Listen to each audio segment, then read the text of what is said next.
आज आपण शिकणार आहोत कच्च्या कैऱ्यांचे जाम. हे जाम आपण पोळीला लावून ब्रेडसोबत किंवा शरबत बनवून सुद्धा पिऊ शकतो. म्हणजे एक जाम आणि भरपूर काम. आप्यासोबत पण ही चटणी खायला खूप छान वाटत असते. अशा प्रकारचे जाम जर करायचे आहे तर आपण हे कशा प्रकारे जे बनवू शकतो ते बघूया. हे जाम दिसायला जितके सुंदर आहे, खायला पण तितकेच चविष्ट असते व शरीरासाठी थंडक देणारे असते. त्याकरता काही कच्चे आंबे आपण स्वच्छ पाण्याने धुवून वरचे साल काढून घ्यायचे आहे.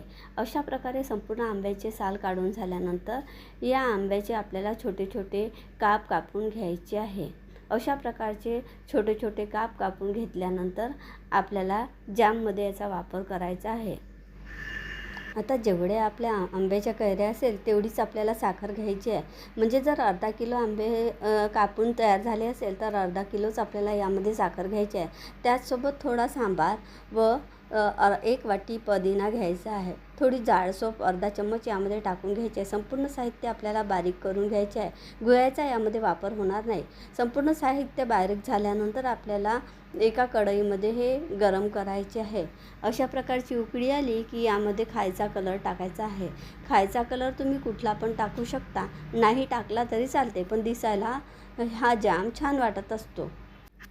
खायचा रंग तुम्ही कुठला पण वापरू शकता, हिरवा, पिवळा, लाल, परंतु मी यामध्ये हिरवा रंग वापरलेला आहे. तुम्ही कुठला पण वापरू शकता. 5 मिनटं स्लो गॅसवर हा शिजला की तुम्ही गॅस बंद करायचे आहे व याला थंड झाल्यावर काचेच्या भरणीमध्ये भरून ठेवायचे आहे.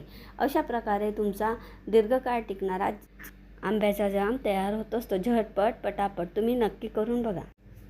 या जाममध्ये आपण ज्या वस्तू टाकल्या आहेत त्या शरीराला थंडक देणार आहे. पुदिना, जाड सोप, कच्चे आंबे हे संपूर्ण शरीराला थंडावा देत असते. त्यामुळे मुलांच्या शरीरासाठी पण खूप छान आहे. तुम्ही नक्की करून बघा.